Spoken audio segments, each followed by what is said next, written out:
सुकटची चटणी बनवण्यासाठी लागणारे साहित्य: 1 टोमॅटो, 2 कांदे बारीक चिरून घ्या, कोथिंबीर थोडी बारीक चिरून घ्या आणि सुकट लालसर वाळलेली बघून घ्या.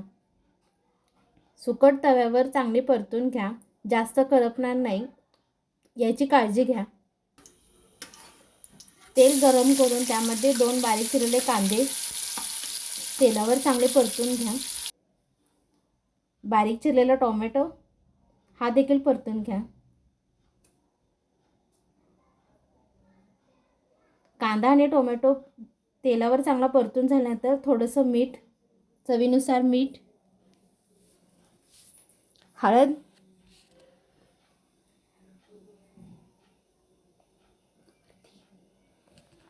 गरम मसाला, तुमच्याकडे असलेला घरगुती कोणताही गरम मसाला चालेल,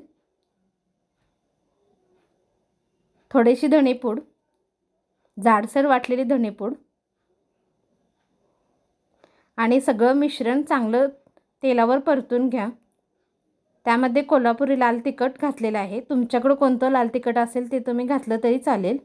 तुम्हाला जसं तिखट हवं असेल तसं तुम्ही वापरलं तरी चालेल. तव्यावर परतून घेतलेली लाल सुकट टाकून चांगलं परतून घ्या.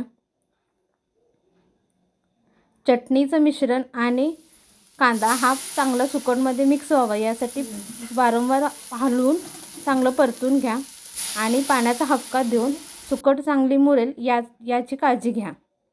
नंतरनं गार्निशसाठी तुम्ही थोडीशी बारीक चिरलेली कोथिंबीर टाकून 2 मिनिटं वाफ काढून घ्या. तयार आहे गरमागरम सुकट चटणी.